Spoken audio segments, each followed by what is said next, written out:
History tells us that powerful people come from powerful places.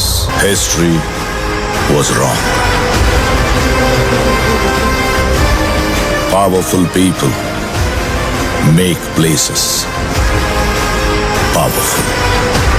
आज एक successful film star बनने के लिए जो स्टार्टर पैक होती है ना, उसमें होती है कुछ बहुत ही इंपॉर्टेंट चीजें, जैसे कि किसी सुपरस्टार या किसी बड़े पर्सनैलिटी के घर में मुंह में सोने का लेकर और चांदी के पालने में पैदा होना, जो कि प्रोड्यूसर के यहाँ एक फोन घुमा दे और प्रोड्यूसर जी मालिक करते हुए सीधा घर आ जाए। एक स्ट्रॉन्ग पीआर टीम को गली के कुकुर की तरह पीछे लगा देना, जो आपके हगने मूतने से लेकर आपके छोटे छोटे एक्सप्रेशन रिएक्शन को आपको लिख के दे। रोज मीडिया में आपके गुणगान करने वाले 100-150 आर्टिकल छपवाना, ऑडियंस की रील्स और शॉर्ट्स फीड्स की मैया पोत देना। मतलब एक ऐसा एनवायरनमेंट बना के ऑडियंस को मैनिपुलेट करना कि वो बिलीव कर ले कि हाँ भाई, इस स्टार के मोड़ा मोड़ी, मेरा मतलब बेटा या बेटी ने जितने स्ट्रगल किए है ना, he or she deserves to be an actor।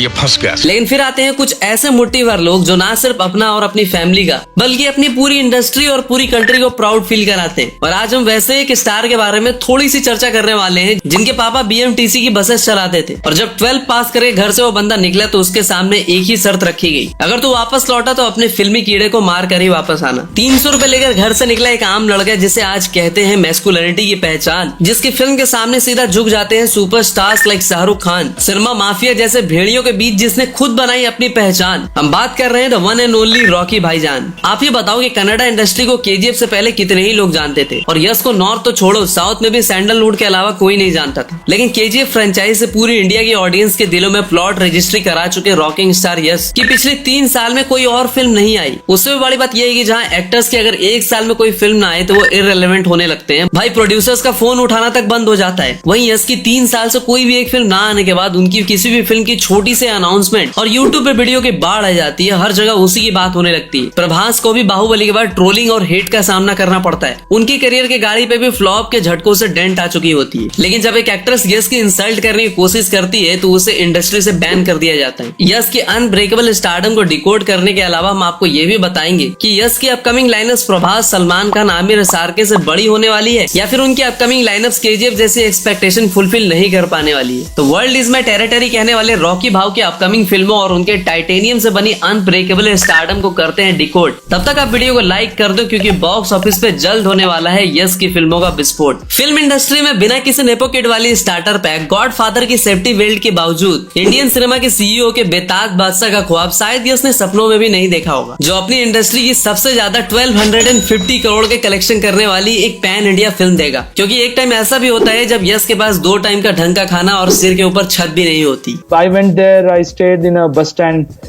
for a whole night.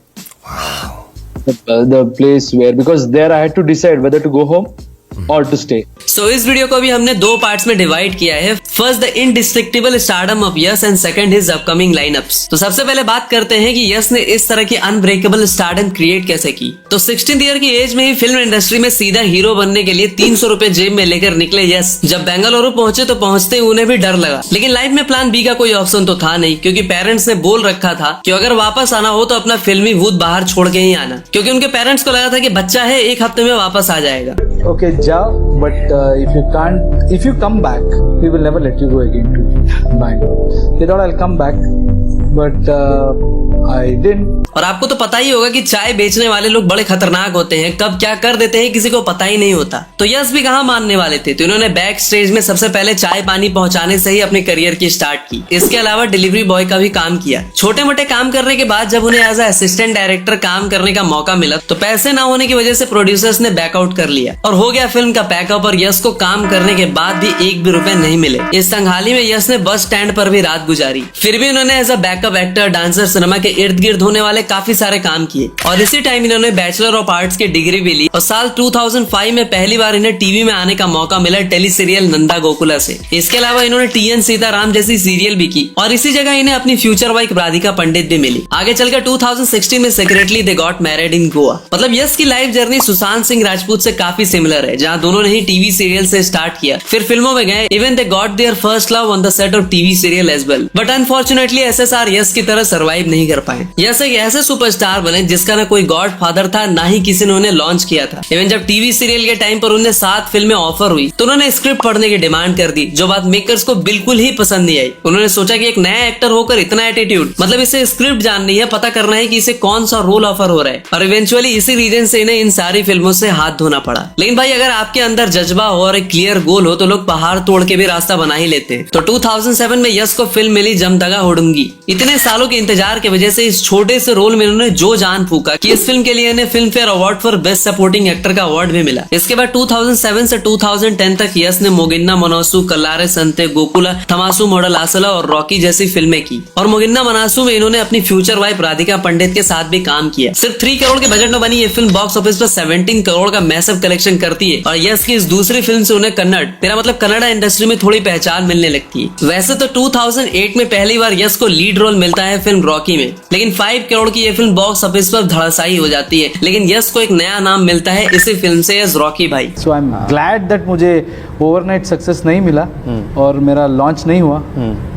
उसको एक एक स्टेप करके हमें हासिल करना पड़ा, तो उससे हमें उसका वैल्यू रहता है, पता चलता है, और वो स्ट्रगल है ना बहुत सिखाती है। सक्सेस कुछ नहीं सिखाता है जिंदगी में। सक्सेस में तो सब आपको चढ़ाते हैं और सब अच्छा लगता है, सब कुछ अच्छा लगता है दुनिया। 2009 में अगेन इन्होंने कल्लारा सांते जैसी फिल्म से कमबैक किया। 4 करोड़ की बजट वाली इस फिल्म ने 8 करोड़ का कलेक्शन किया। वेल अगर मैं आपसे पूछूं कि रॉकी भाई का ख्याल आते ही आपके दिमाग में क्या आता होगा? स्वैग, बियर्ड, फाड़ू एक्शन एंड नो डाउट सलाम रॉकी भाई वाला गाना। लेकिन यस इतने हम्बल हैं और इनका सेंस ऑफ ह्यूमर इतना अच्छा है कि जब मीडिया ने इनसे कांतारा से रिलेटेड टेढ़े मेढ़े सवाल पूछे तो उन्होंने जो कहा that was totally unexpected. This seems to be the year of the Kannada film, because even as we speak, Kantara, your new film is not your film but a Kannada film, is making waves.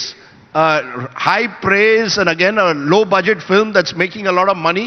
What is it in Bangalore? Say Bengaluru's, it seems to be Namma Karnataka is the buzzword at the moment. Sir, it's also my film, sir. You said it's not my film, but it's my film also. ऐसे ही एक बार media ने और इन्हें फंसाने की कोशिश की। SRK की 0 केजीएफ से टकराकर बॉक्स ऑफिस के रिपोर्ट कार्ड पे 0 ले गई। जब मीडिया ने यस को उकसाते हुए पूछा कि अब तो आपने एसआरके जैसे सुपरस्टार को भी बीट कर दिया है, उन्हें भी ओवरटेक कर दिया है, यस ने उस पर ऐसा जवाब दिया कि पूरी कंट्रोवर्सी स्टार्ट होने से पहले ही खत्म हो गई। Anybody can come and anybody can overtake anybody.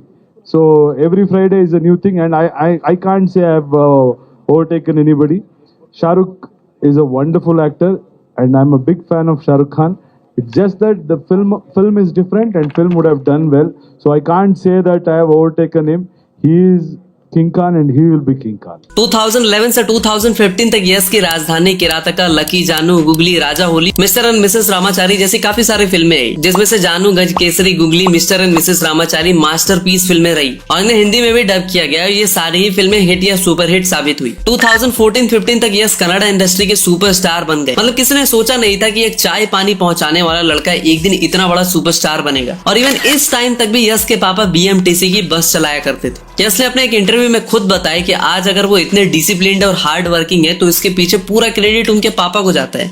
When I see my father working hard, when I see my mother being so grounded even after having everything, so that teaches you a lot, and just the conviction what they had while in my childhood, they always believed that I'll be somebody, or they wanted best out of, I think, every parent. क्योंकि उन्होंने बचपन से अपने पापा को रोज जल्दी जल्दी नाश्ता करके ऑन टाइम 8 बजे ड्यूटी जाते देखा था। क्योंकि उनके पापा का कहना था कि अगर मैं लेट होता हूँ तो रोज सैकड़ों लोग अपने ऑफिस और दूसरे काम के लिए लेट हो जाएंगे। 2014 में इन्हें अपनी फिल्म गुगली के लिए बेस्ट एक्टर का कन्नड़ा फिल्म का फिल्म फेयर अवार्ड भी मिलता है और इसी फिल्म के लिए सिमा अवार्ड भी मिलता है। यस की गुगली देखने के बाद ही प्रशांत नील डिसाइड कर लेते हैं कि भाई अगर केजीएफ बनानी है तो उसमें लीड रोल में यस के सिवाय कोई और हो ही नहीं सकता। और ठीक प्रभास की तरह अपने रीजनल इंडस्ट्री में स्टार बनने के बाद 1 साल में धड़ाधड़ फिल्में छापने के बजाय यस ने भी एक बड़ा विजन देखा और वो थी पहली Kannada pan India film KGF. इस फिल्म के लिए यस ने अपने 2 साल दे दिए। 2016 से 2018 तक इन्होंने प्रशांत नील के साथ खूब खून पसीना बहाया। जब 2018 में यस ने एसआरके की 0 के साथ अपनी फिल्म की डेट अनाउंस की तो सभी ने उन्हें समझाया, उनके वेल विशर्स ने उन्हें समझाया कि इतने बड़े प्रोजेक्ट की लुटिया काहे डुबाने में लगे हो। लेकिन यस केजीएफ को लेकर इतने कॉन्फिडेंट थे कि उन्होंने कहा कि मैं खुद शाहरुख खान का बहुत बड़ा फैन हूँ और मैं जीरो भी देखने जाऊंगा। टाइम्स ऑफ इंडिया के एक आर्टिकल के अकॉर्डिंग केजीएफ की मेकिंग में उन्हें समझ में आ गया था कि ये फिल्म कुछ बड़ा करने वाली है। एंड 80 करोड़ की ब्लैक एंड व्हाइट केजीएफ ने भाई किस तरह 250 करोड़ का कलेक्शन किया वो तो आप जानते ही होंगे। केजीएफ ने कन्नड़ इंडस्ट्री के लिए पहली बार पैन इंडिया का पोर्टल खोल दिया। उसके बाद 777 चार्ली, कांतारा जैसी फिल्में भी पैन इंडिया पे अपनी पोटेंशियल दिखा पाई। जब प्रशांत नील पहली बार यश से मिलने उनके घर पहुंचे तो उन्होंने यश के बॉडीगार्ड राम को देखा और यश से कहा कि क्यों ना राम को ही केजीएफ का विलन चूज कर लिया जाए। यश भी मान गए और इवन राम को एक्टिंग तक सिखाई। किसी ने भी नहीं सोचा था कि एक नया एक्टर गरोड़ा के रोल में जैसा जान फूकेगा कि लोग ठर्रा जाएंगे। और आगे चलकर इंडिया में सलमान भाई की सेरा से भी ज्यादा राम को पहचान मिली और सालार में भी वो एक प्रोमिनेंट रोल में देखने को मिले। इसके बाद जब कांड विद करण के शो पर कंट्रोवर्सी क्वीन रश्मिका आई तो उन्होंने यश को शो अप स्टार बता दिया, जिसके बाद यश फैंस ने इनकी कह के लेनी स्टार्ट कर दी और उन्हें बुरी तरह से ट्रोल भी किया। फिर जाकर इनकी अकल ठिकाने आई और उन्होंने यश और उनके फैंस दोनों से माफी मांगी। जहाँ केजीएफ पहले पार्ट के लिए यश को बॉलीवुड में किसी ने भाव नहीं दिया तो सेकंड पार्ट के लिए बॉलीवुड माफिया करण जौहर ने खुद इनके लिए इवेंट ऑर्गेनाइज किया। कोविड के टाइम पे जब थिएटर्स खाली पड़े थे तब सिर्फ 100 करोड़ की बजट वाली इस फिल्म ने बिना कॉर्पोरेट बुकिंग और डर्टी मार्केटिंग के बावजूद वर्ल्ड वाइड 1250 करोड़ का रियल ऑर्गेनिक कलेक्शन करके इतिहास रच दिया।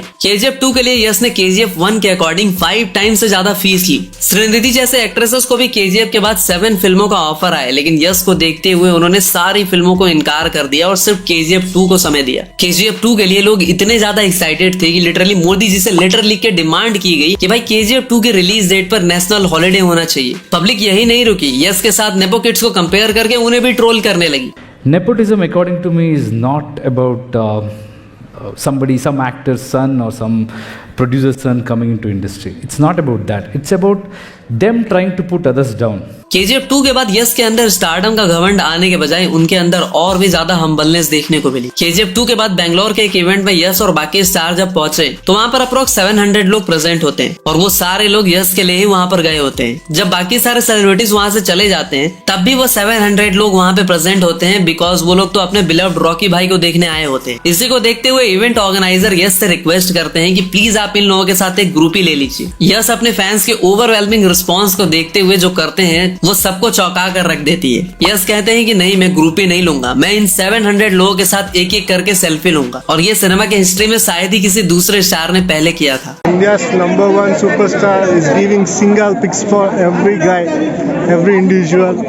इसी इंसिडेंट की वजह से वो इवेंट 2-3 घंटा लंबा खिंच जाता है, लेकिन यश के फैंस से उनकी बॉन्डिंग और भी बढ़ जाती है। देखो, आप कितने भी मास्क पहन लो लेकिन आपका असली चेहरा कभी न कभी सामने आ ही जाता है, जैसे कि अनफॉर्चुनेटली रणवीर अलाहाबादिया के साथ भी हुआ। और आज की ऑडियंस आपकी रील पर्सनैलिटी से ज्यादा आपकी रियल पर्सनैलिटी से कनेक्ट कर पाती है और आपकी रियल पर्सनैलिटी की वजह से ही आपको रिस्पेक्ट भी करती है। जस्ट इमेजिन करो कि यह सक्सेस मिलने के बाद बॉलीवुड के ही कुछ स्टार्स की तरह ऑडियंस को पीटने पाटने लग जाते हैं, उनका फोन तोड़ देते हैं या फिर माँ बहन की गालियां देते, तो आपको लगता है कि उनका स्टारडम इस लेवल का रह पाता? अरे प्रभास की फिल्म में प्रभास से ज्यादा लोग यश के होने की रूमर की वजह से थिएटर पहुंच गए थे। यश ने सिर्फ अपने फैन से कनेक्ट ही नहीं किया बल्कि उन्हें अपना ओनली रिलेटिव तक बता दिया। I believe audience are the only relatives I have.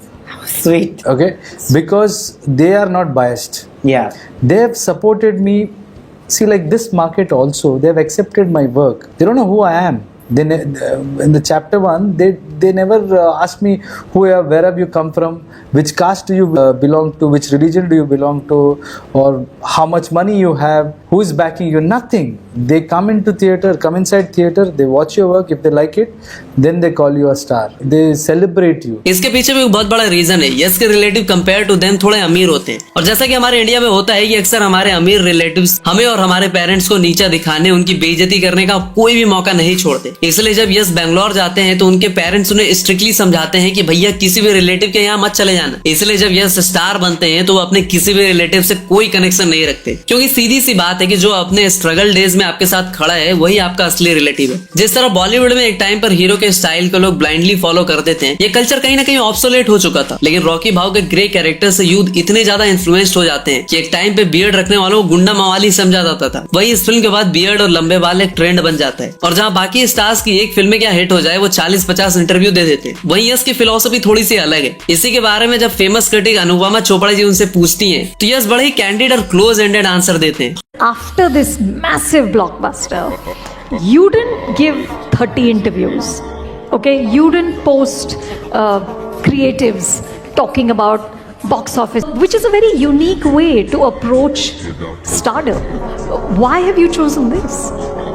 there's a saying, if you're a king, if you're telling you're a king, then you're not a king. हाँ, तो अब यस की अपकमिंग प्रोजेक्ट्स पे भी थोड़ी सी बात कर लेते हैं कि क्या यस अपनी अपकमिंग लाइनअप से केजीएफ से भी बड़ा नंबर पोस्ट कर पाएंगे, जिसमें नंबर 1 पर है टॉक्सिक। गैंगस्टर ड्रामा बेस्ड इस फिल्म का टीजर ऑलरेडी भौकाल मचा चुका है। इसके डायरेक्टर है गीतू मोहनदास, जिन्होंने लायर्स डाइज और मूथोन जैसी फिल्में बनाई थी। इस फिल्म को यस की अगली 1000 करोड़ के क्लब में शामिल होने वाली फिल्म बताया जा रहा है। फिल्म में 400 इंडियन एक्टर, 300 फॉरेन एक्टर साथ में काम कर रहे हैं। भाई 20 एकड़ की तो सेट बनाई गई है, जिसके लिए पेड़ भी काट दिए गए थे और फॉरेस्ट डिपार्टमेंट वालों ने इन पे केस भी ठोक दिया था। इसी वजह से फिल्म डिलेड भी हुई थी। नयनतारा और कियारा इस फिल्म में होने वाली है और रूमर्स ऐसे हैं कि नयनतारा यस की बहन के कैरेक्टर प्ले करेगी, जो कि पहले करीना कपूर को ऑफर हुई थी। अब कई मूवी रिव्यूअर्स इस फिल्म को लेकर एक्सट्रीमली पॉजिटिव हैं, तो कई लोग नेगेटिव भी है। उनका कहना है कि यस ने जिस लेवल की एक्सपेक्टेशन सेट कर दी है, अगर वो डिलीवर नहीं कर पाए तो प्रभास की तरह उन्हें भी 2-3 फ्लॉप्स या डिजास्टर का सामना करना पड़ सकता है। बट अब खुद ही लॉजिक लगा के देखो कि श्रीनिधि को KGF 1 के बाद अगर 7 फिल्में ऑफर हो सकती हैं, तो KGF 2 जैसी ऑल टाइम ब्लॉकबस्टर देने के बाद यस को कितनी फिल्में ऑफर हुई होंगी, और उन सारी फिल्मों में से उन्होंने टॉक्सिक को चेरी पिक किया। मतलब कुछ तो बात है इस फिल्म में। ऊपर से फिल्म की टैगलाइन भी बड़ी ही विचित्र है, as fairy tale of grown ups. And what does toxic, a fairy tale for adults mean? You know, you have fairy tale for kids. Nobody's making fairy tale for grown-ups. So we just thought we'll make a fairy tale for grown-ups. Who came up with this tagline? I think I came up with that. Yeah.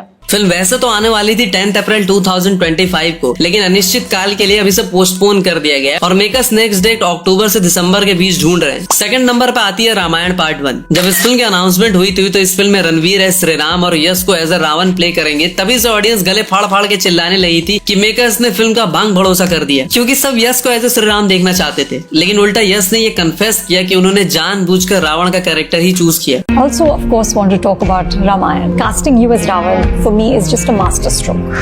Can you tell us how it happened? See, I wouldn't have done it for any other reason. In Ramayana, if you had asked me, would you play any other character? Probably not. For me, Ravana is the most exciting character to play as an actor. इस film में रणवीर कपूर अपना part shoot कर चुके हैं। अब अक्षा बीच पे yes की shooting होने वाली है, जिसमें रियल लोकेशन और ग्रीन स्किन पे हाई एंड VFX का यूज किया जाएगा, जिसके लिए रणवीर की कोई जरूरत ही नहीं होगी, क्योंकि ये श्रीराम रावण का कोई फेस ऑफ सीन नहीं होने वाला। अगर विकी पे कास्ट चेक करोगे तो पता चलेगा कि रणवीर श्रीराम और परशुराम दोनों अवतार प्ले करेंगे। इसके अलावा Yash as Ravan, Sai Pallavi as Mata Sita, big B as Jatayu, Arun Govil ji as Dasharath और सनी देओल एज हनुमान जी। इसके अलावा रकुल प्रीत, लारा दत्ता, मतलब सोशल मीडिया एप्स के टर्म्स एंड कंडीशन से भी ज्यादा सोफिस्टिकेटेड स्टार कास्ट होने वाली है इस फिल्म की। 835 करोड़ जैसा मैसिव बजट है। ऐसे में मेकर्स 2025 के अप्रैल एंड तक शूटिंग निपटा लेना चाहते हैं, और जैसा कि ये एक हाई एंड VFX वाली फिल्म होने वाली है, तो मेकर्स का प्री प्रोडक्शन में काफी टाइम जाने वाला है। इसलिए इसे 2026 के दिवाली पे लाया जाएगा, क्योंकि मेकर्स आदि पुरुष वाली गलती से सीख ले चुके हैं। नंबर 3 पे है the most awaited film KGF chapter 3। Prashanth Neel ने खुद कहा था कि मैं रहूं या ना रहूं, KGF 3 तो जरूर आएगी, और फिल्म में यस तो होंगे ही। इस बार फिल्म की स्टोरी 1978 से 1981 की होगी, और हमें दिखाया जाएगा कि इंडियन ओशन में डूबने के बाद रॉकी भाई कहाँ थे। KGF 3 will happen. KGF 3 is also a script that was already written. Otherwise, we wouldn't put it in part 2. But in the end of part 2, that we were making KGF 3. It's just that we have to align again. और जैसा कि yes और प्रभास के fan सालों से दोनों को साथ में स्क्रीन शेयर करते हुए देखना चाहते हैं, लेकिन यस ने इस स्पेकुलेशन पर नो कह दिया है। बट किसे पता रॉकी भाई ना सही सालार 2 में किसी और ही कैरेक्टर में यस देखने को मिल जाए। तो भाई आज के लिए इतना ही। ऐसी वीडियो बनाने में फटके 74 हो जाती है, तो लाइक मारो, और वीडियो पसंद आई हो तो दोस्तों में प्रसाद की तरह बांटो। मिलता हूँ अगली वीडियो में, तब तक के लिए हर हर महादेव।